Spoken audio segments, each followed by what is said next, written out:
I think we're 10:40. Okay. All right. Well, let's go ahead and begin. I want to welcome everyone. Thanks for choosing this breakout session. I know you got different options. My name is Nate Collister. I'm the market executive for Wells Fargo Commercial Bank here in Utah. It's my privilege to be able to moderate this panel discussion, and we're super excited about the topic, which is debt alternatives to equity. And as you think about it, obviously equity will always be an important part of any business's capital structure. But as your businesses grow, as they go through different stages, just knowing what other options are out there as alternatives to equity are important, whether it's fast growth, turnaround situation, M&A situation, just knowing what else is out there so you're not dilutive or losing control of your business, I think is important. So that's really our objective today, is to talk through some of these options. And so let me first introduce our panel. We have three expert panelists with a wide range. Two. We'll say three. Tyler works with me, and I can vouch for him, but with a wide range of debt experience. So first, Tyler is a colleague of mine at Wells Fargo. If you look at his picture in the handout, he looks like he's 20 years old, but he actually has about 30 years of experience in commercial banking. He currently leads a team of about 10 commercial bankers across Utah, so great experience.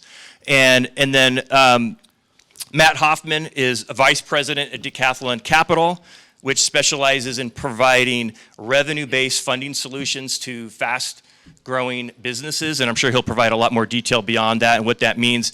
I would just say, though, Matt has a long history as an entrepreneur, so he's been on the other side of the table. He was CEO and founder of Monarchs, and before that, CEO of a couple other companies, so great experience. And then Doug McDonald, I've known for a number of years, even going back to my days in Colorado. Many of you probably know Doug as well. He is a co-founder and managing partner of Access Business Finance, which is an asset-based lender that primarily provides working capital solutions, I think turnaround solutions. Again, he can speak to that as well, where those clients may not qualify for a traditional bank loan, with a Wells Fargo, and he's a great alternative source as capital as well. So as you can see, a great panel. And so what we'd like to do is have some back and forth, some good dialogue with the group here, and then open it up for Q&A at the end, and then get you guys out of here in time for lunch. So I'm going to actually take a seat and relax a little bit. I just can't believe that you said you're excited about debt. Yeah. My wife says not to talk about this at parties. I think this is the right forum. We can talk about debt, but you're right. Usually we can't, so we can geek out a little bit on debt options here. So the first question, or first topic I really want to hit is have each of you talk a little bit about you and your financial institution's role in providing debt, and then maybe where those debt options fall on the risk-cost spectrum, and maybe just some of the pros and cons of the debt that you would provide out of your shop. And let's do this. We'll start on the cheaper side of the capital spectrum and move our way. We'll go Tyler. I should be sitting over there. Yeah. We'll go Tyler to Doug, okay, and then we'll go to Matt. And let's go right to Tyler. Great. Thanks, Nate. Well, it's good to be with you. I am a little, being the conservative banker that I am, I'm a little concerned that the breakout session I was just in was around restructuring and turnarounds, and it was packed. So I'm assuming that's an indication of where we're at in the economic environment. So not too many people here, but I'm glad you're interested in debt. Excuse me. Banks are an interesting organization. They're granted a special charter from the government, whether from the state or from the federal government. And that charter is to be able to take our money, our deposits, our cash, your grandparents' cash, take what they put on deposit in the bank and turn around and lend it to companies or other individuals. And in return for that charter, that special grant, we promise not to lose that money. And we promise to make sure that those people are going to get their money back that they put on deposit with us. And so because of that promise, it translates to a very low risk perspective the banks take to lend money. And so that's why banks are typically your lowest cost of debt when it comes to the capital option. And I'm sure all of you are very familiar as CFOs of companies of the capital structure you have in your company and how debt can be a very advantageous piece of that capital structure. It can really juice the return on your equity holders if you want to, if that's important to them. And I'm sure it's important to every equity holder. But at the same time, it can be very detrimental. It can come at an extremely painful cost at times, even though it may be cheap to obtain and get. It's a fine line you got to walk. It's a very careful balance you got to maintain in the capital structure with debt. Because leverage while it can be good, can help you grow, can help you get a better return on equity, it can also be a huge hammer if not managed properly. So banks, we're typically looking at companies that have a demonstrated history of cash flow to be a solid and strong primary source of repayment. And in addition to that, because we promise the government we're not going to lose depositors' money, is we need a backstop to that primary source of repayment, which is generally cash flow, the turning of trading assets, or things of that nature. And so we have a secondary source of repayment that we have to now analyze too. And that can be either in the form of trading assets, accounts receivable, inventory, equipment, real estate, that we want to, or strength of an owner that will provide a personal guarantee. So with that combination, solid demonstrated primary source of repayment, solid adequate secondary source of repayment, it enables a bank to offer a very low cost of capital in the form of debt, whether it's a line of credit that revolves as your operating cycle moves, whether it's equipment-backed debt or real estate-backed debt. And I would, Nate, if I may, please ask questions along the way too. We don't have to wait till the end for questions. But is that anything else you want me to cover? Any industries in particular that you focus on or avoid in commercial banking? Oh, well, at Wells Fargo, we're fairly industry agnostic. We like most all industries. There are some industries that we have a little more difficult time with. Trying to think of one that might be. Cannabis. You guys probably know cannabis. Thank you, Matt. Yeah, cannabis. If you're involved in cannabis. Thank you. Yeah, any of the X-rated products out there, we probably don't deal with either. Cannabis is a bit of a challenge, and generally that's because of the federal position. So a lot of the reputational risk stuff that we probably would avoid, correct? Mm-hmm. Yeah. And Wells Fargo's had its fair share of challenges with reputation risk, so we definitely make it a point to avoid that. Yeah. But generally industry agnostic. We love manufacturers. We love distributors. We love real estate developers, investors in real estate. We love. What about oil and gas? Do you guys do some of that? We do some oil. We do have an oil and gas segment. That is a bit of it's back to the reputational ESG environmental, social governance is a key priority for Wells Fargo and many banks out there now. And so oil and gas, we're very careful around that. Extractive industries, we do have a challenge with. That can be challenging. Arms and armament are a bit of a challenge. And some of the unique consumer financial industries, now that I'm getting into it, they can be a bit of a challenge too. Some of the subprime lenders, we want to make sure that they're taking care of their client and their consumer. That gets back to the reputation issue as well. Thank you. Doug? So I don't think I'll make this an advertisement for Access Business Finance. I'll cover what we do for sure along the way. But asset-based lending, first I want to dispel a terminology that's often used for what I'll call non-bank lending, and I'll tell it as a story. My wife and I happened to be or as Steve Olson says, the marital deduction. I love that one. My wife and I happened to be at a wedding in Southern California, and we got paired up with two guys we didn't know out in New York City.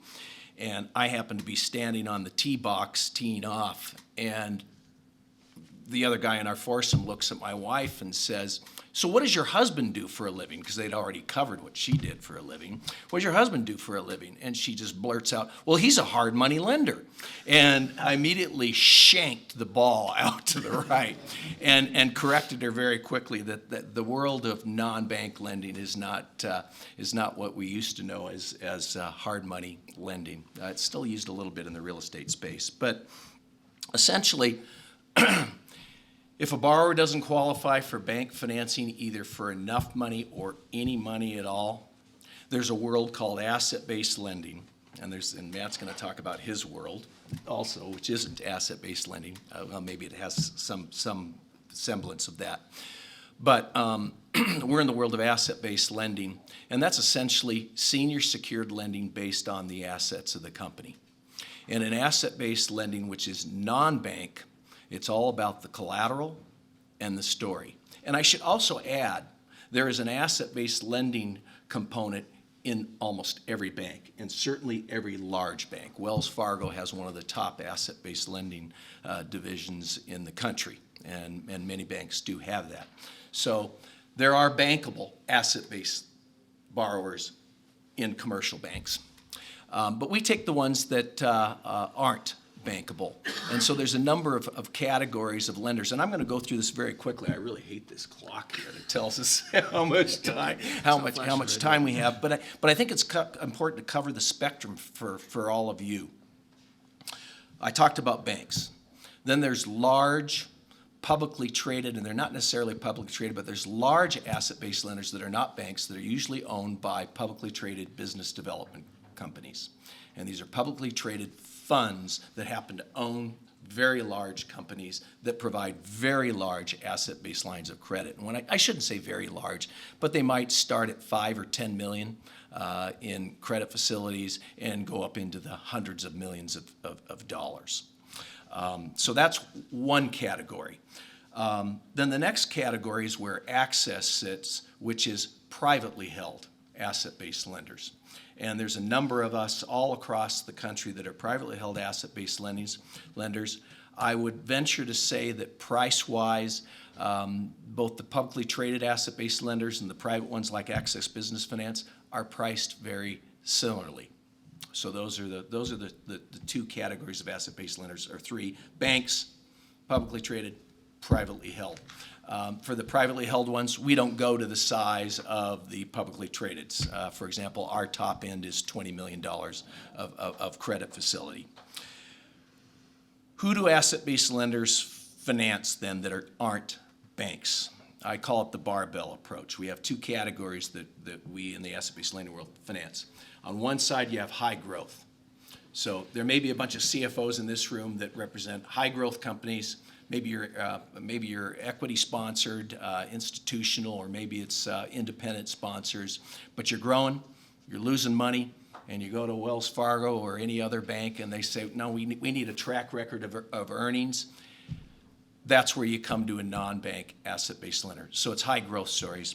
And then Nate alluded to this, we also finance turnaround. So those are the companies that have hit a bump in the road. We look at those companies and we base our lending on collateral. And again, I say the story. No financial covenants. Now, some of the publicly traded large asset-based lenders, they might have one covenant or maybe two covenants. Most of us in the private space, we don't have any covenants. Again, it's the story and it's collateral. Doug, real quick on that. Are you guys asking for personal guarantees? Funny you should bring that up. I wrote that in the margin here. Nice. I got good eyes. We like personal guarantees. Okay? Doesn't everybody like a personal guarantee? But I got to tell you, in the world of non-bank ABL, those personal guarantees are only worth zero. Because typically, the folks that can provide the personal guarantee really don't have much net worth. And by the way, the ability to pursue a personal guarantee is very expensive, and it's a long process, and you usually don't get a single dime as a lender. So we certainly strive to get personal guarantees, but here's what we do typically get, and that's what we call a validity agreement. That's a guarantee against fraud. And in almost every single case, borrowers look at it, and it's either a CFO or the CEO. Since this is a room of principally CFOs, most CFOs say, no, no. Let's do the CEO, not me, the CFO. So occasionally we have cases where the validity agreement's signed by the CEO, not the CFO. So guarantees, strive for them, don't always get them, particularly when it's a sponsored deal. You got a private equity firm, you got an independent sponsor. You got, and maybe the CEO or the CFO. CFO maybe owns 1% of the company. CEO owns 3 or 4% of the company. They're just not going to provide it, nor would we ask them to provide it. So that's a good question. Let's talk about industries a little bit. Because we're not a bank, because banks will tend to veer away from out-of-favor industries, and I'll give an example of 15, 20 years ago, printing industry. Everything became digital, and it got more and more digital. We had more printing companies as clients than any other industry during that period. I would say that a quarter to a third of them did eventually liquidate or sell as a result of that. Today, it's oil field services. Yes, we in the asset-based lending space do finance oil field services. I'm gonna write that down, Doug. Yeah, write it down. But here's an important, and I don't think it's that important to this group, but an important distinction of oil field services is if they're selling to Joe Wildcat who's out there drilling, no, that we're not going to finance. We're not going to finance the Wildcatter, and we're not going to finance the field services company that's providing services to that Wildcatter, because that Wildcatter doesn't have any money.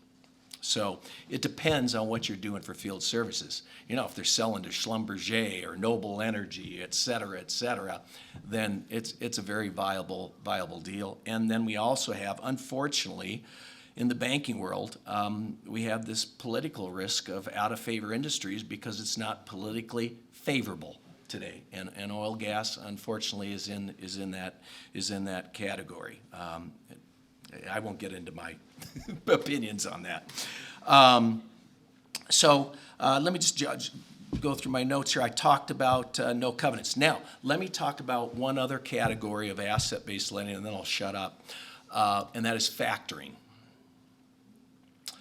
We have one factoring client, and that's a legacy from many, many, many years ago. We've been at this for 26 years. Factoring, first of all, there are banks that have factoring divisions. Zions Bank here locally out of Amegy in Texas has a factoring division. Wells Fargo has a factoring division. There are very legitimate factoring operations out there today, and most of them are banks. There are also some factoring companies that are privately held, like Access Business Finance is privately held, that are very competitive and makes a lot of sense. I'll give you an example. Maybe somebody in here is in the logistics business. In the transportation business, it can make a lot of sense to use factoring, because those factors then run your invoicing. They have a fuel card for you, and they pay your carriers for you. So there's ways that factoring can work. But there's also ways that factoring doesn't work, and that's where it's very, very high priced. And I liken factoring in those examples like cocaine. Not that I've ever been a cocaine user or will ever be a cocaine user. It's very expensive, and once you're on it, it's hard to get off of it.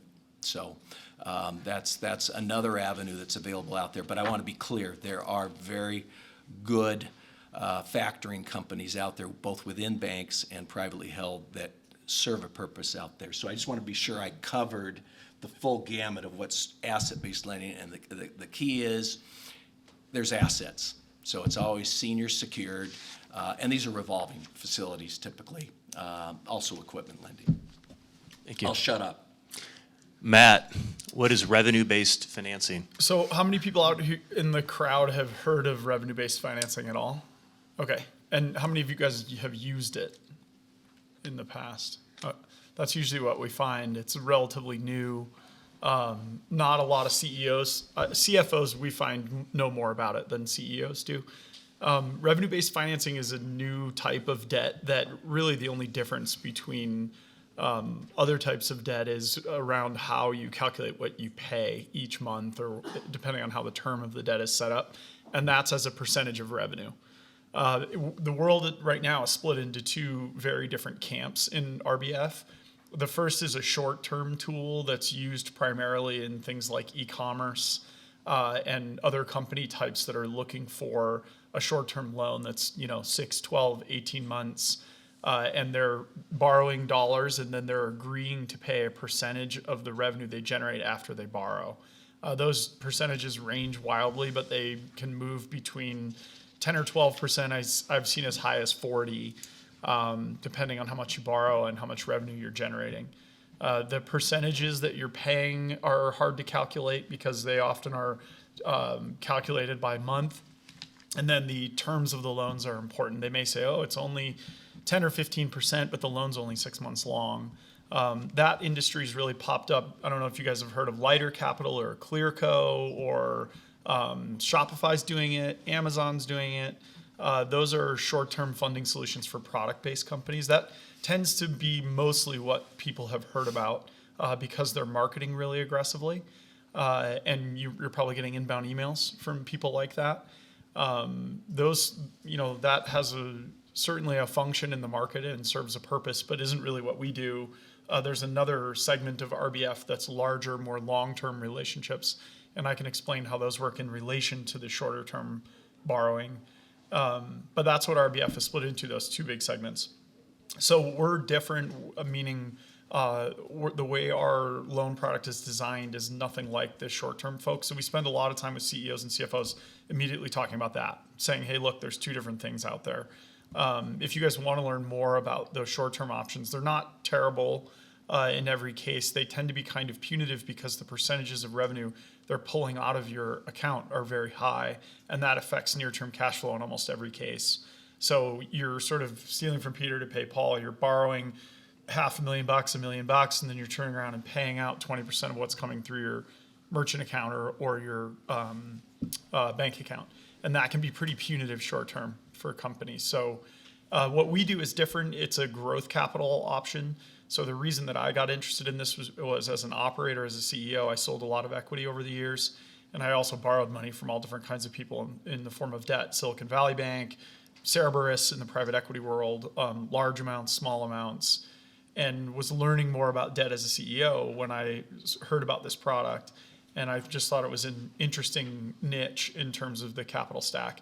So we fit somewhere between us and other lenders like us fit somewhere between equity and more traditional debt. I'm the highest priced and the highest risk option sitting up here. We don't underwrite assets. We don't underwrite cash flow. We don't need to have either of those things in order to lend into companies. But because we take so much risk, we're also not cheap as a result. And we're stretched over a really long period of time. So the way the structure works is it's a 5-year structure, and that you can borrow up to $12 million. And then we use a percentage of revenue to calculate payment. We're careful about how we build those curves because we don't want to burden companies with too much debt service. And so our percentages are generally somewhere between 1.5% and 3% of revenue. So say you do $1 million a month, you might pay us 20 grand. The idea is that your payments now will be a lot less than your payments in year 4 and 5 of the loan. So it's not a straight amortization curve. It's a curved payback structure because we're assuming that your revenue is growing. The loan it operates on an assumption that you're in a growth phase. So if your revenue is growing, let's say it's 3 times as high in year 4, you might pay me $30,000 instead of $10,000 in year 1. So generally that's where CEOs and CFOs are calculating, hey, if my payment structure is low in the beginning and it's much higher in year 4 and 5, that sometimes fits the operating capital needs of the business near term because the payments are designed to be lower in the first 18 months of the loan. And we really compete. We don't compete with these guys. In fact, we send them deals and we share deals because we're such a different structure in the way that we charge for the loan and in the way that people calculate their payments and in primarily what's being underwritten and risk tolerance. So if I know that someone can qualify for a commercial loan, we will often encourage them to go do that if they're concerned with cost of capital. We'll say, hey, lowest cost of capital option. Another option if you don't qualify for that or don't like the covenant structure.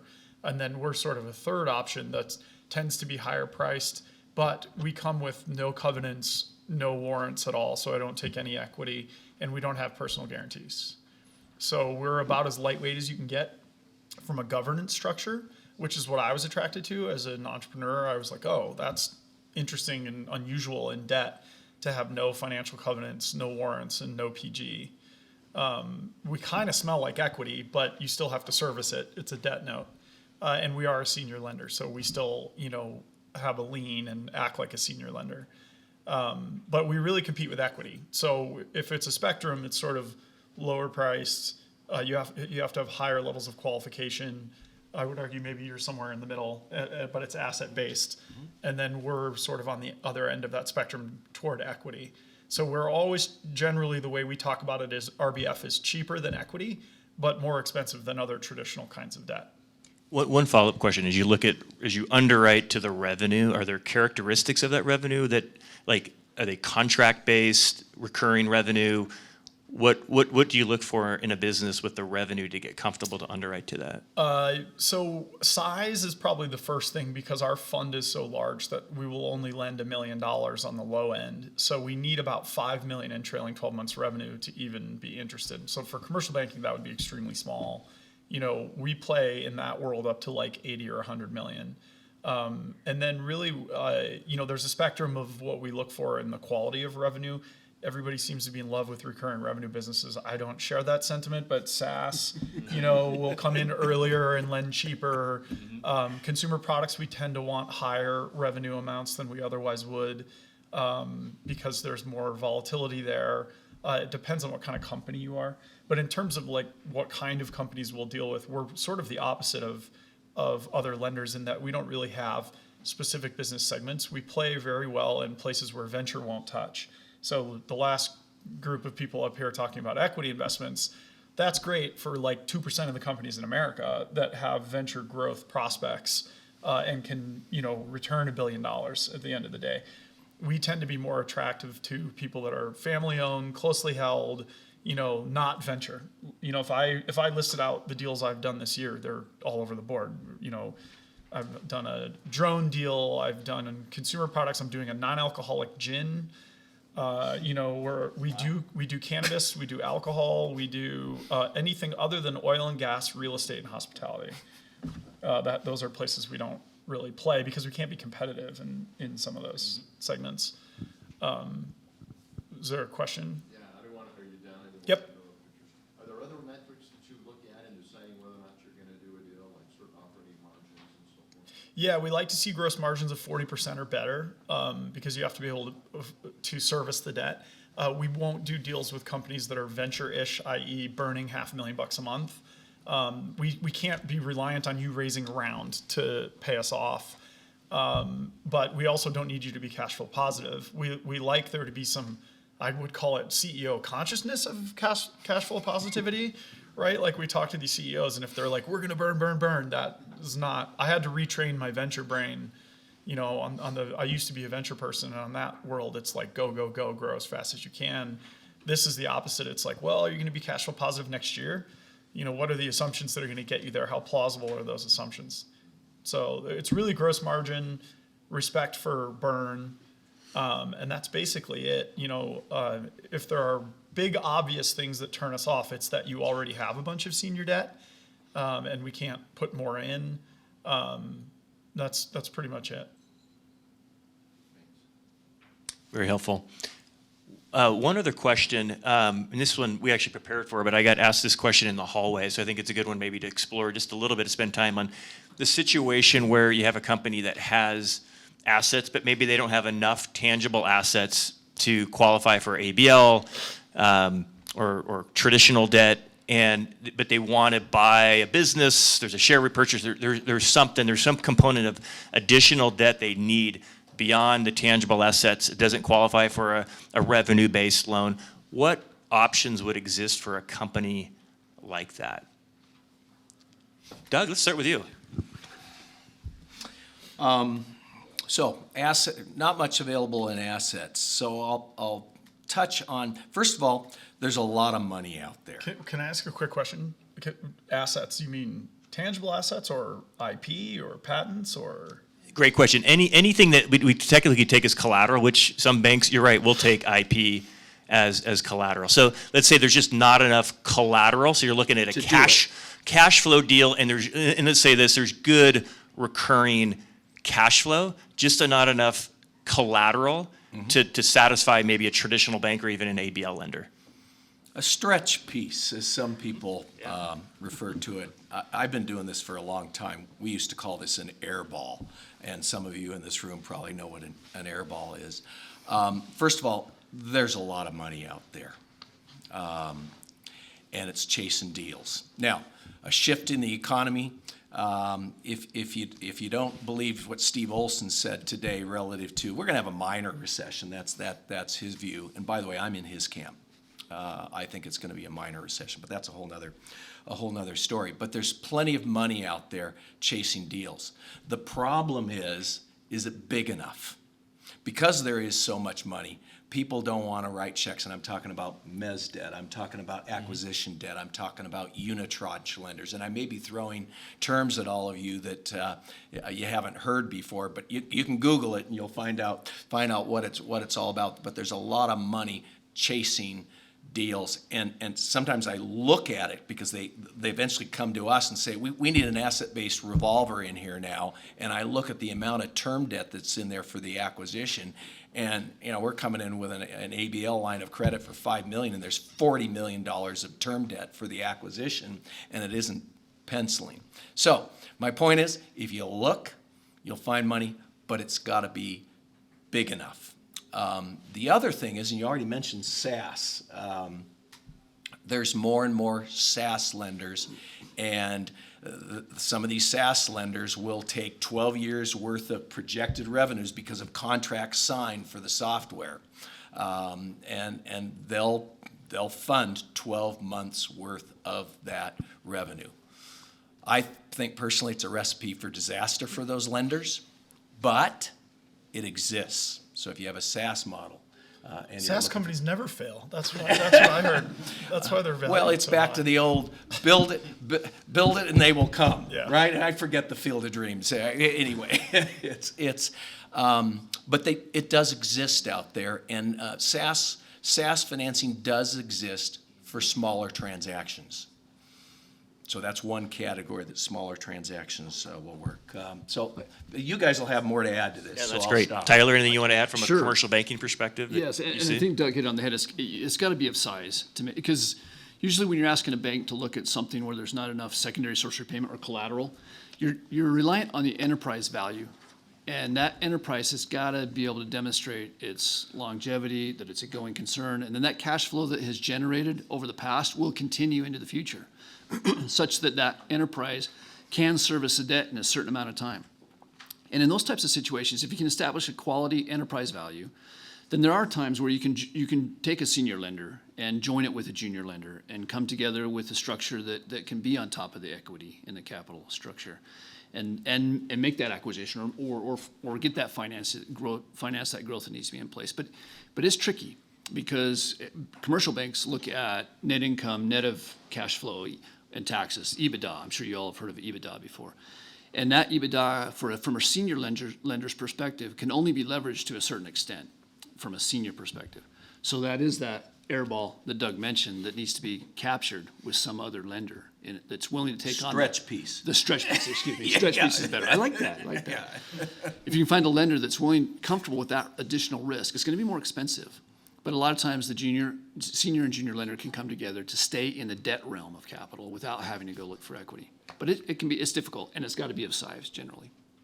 And Ty, maybe I thought about this from a commercial banking perspective, that gap piece sometimes, like on an acquisition, smaller acquisition, maybe talk about how we treat like a seller finance note to maybe fill that gap where we can't find, we've done all we can on the senior side, and there's a $3 million gap. They really want to buy this company. The company wants to sell. We can't figure that out. How does a seller sometimes bridge that, and how do we handle it as a traditional bank? Yeah, that's a great point, Nate. That the seller, and if they truly believe in their company and really see the value of selling it, that whoever the buyer is going to see that continue, we'll take them on as that junior lender. We'll have them finance that gap, that stretch piece, and it'll be fully subordinated to if it's a commercial bank that's your senior lender, excuse me, it'll be fully subordinated.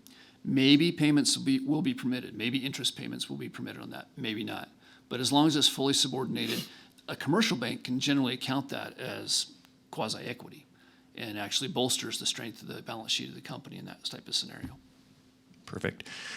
All right, I want to make sure we leave enough time for Q&A. Matt, if you don't mind, since we didn't hit you up on that last one, do you mind maybe giving a real-world example of what you did to help provide some debt to avoid a company having to raise equity, and just maybe an example of that, relatively quickly? Yeah, I mean, that's pretty much every company in our portfolio fits Perfect. that. Literally, that's what we're designed to do, is allow people. We're deploying capital twice as fast right now as we ever have in this environment. I heard all the equity guys. I was in a board meeting yesterday with 3 venture guys, and they were all hiding in a hole.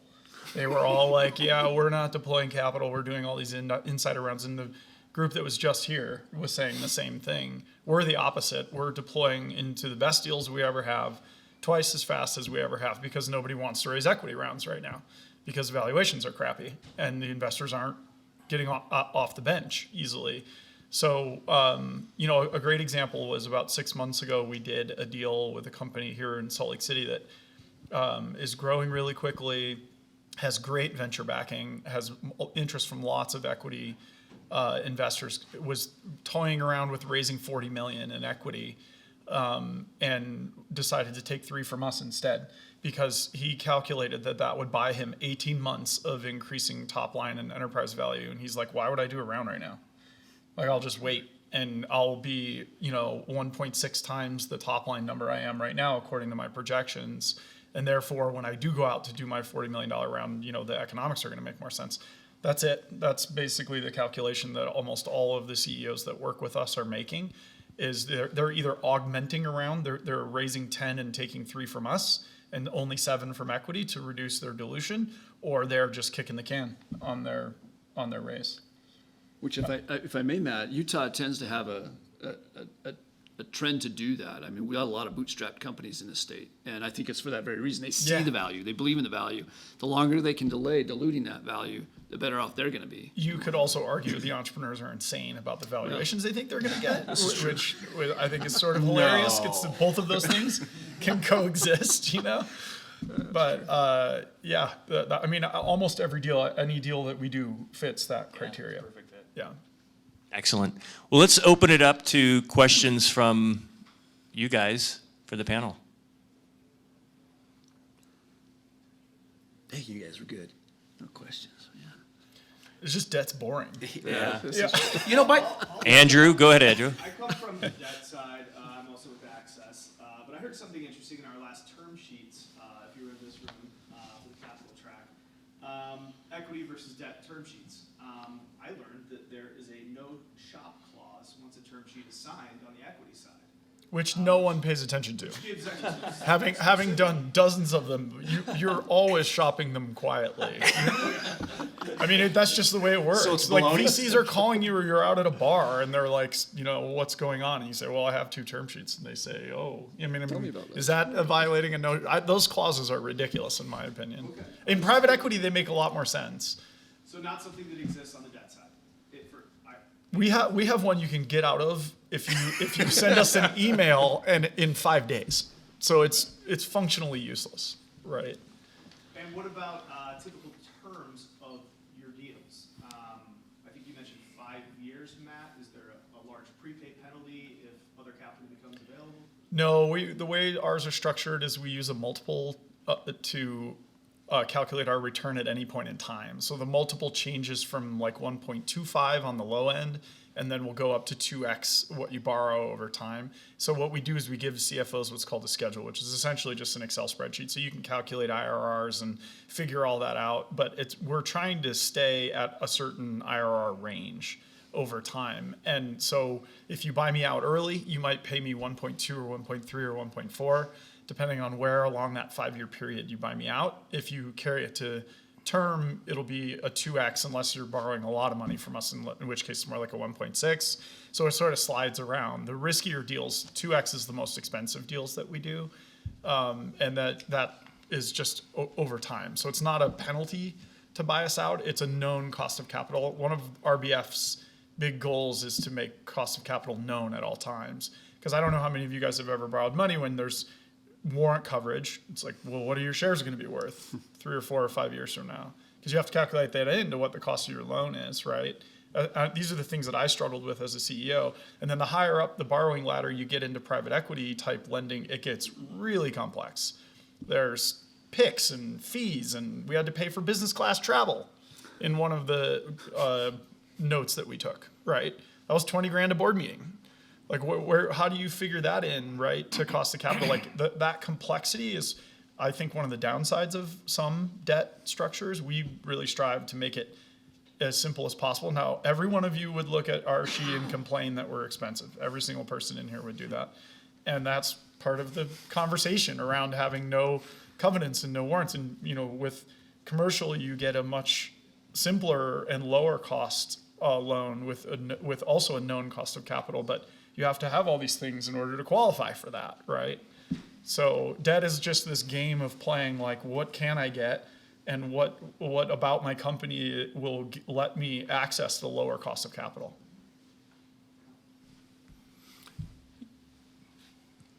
What other questions? He's got one right back there. In the back? Yeah, go ahead. Yeah, I just had a question, from the various groups. What do you do as far as diligence before you're comfortable with providing debt to organization? Obviously, commercial lending can be more than the other side of things, but what do you look at? Yeah, it's probably similar. Pretty similar. Yeah. Go ahead. I'm curious to hear. I'll start. Yeah, I would say it's probably fairly similar. We're going to start with the people first. We're going to make sure the people are quality people of character we want to be doing business with.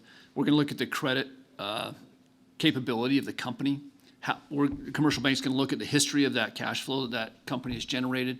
What does the balance sheet look like? How strong is it? What's the equity position? We're going to do.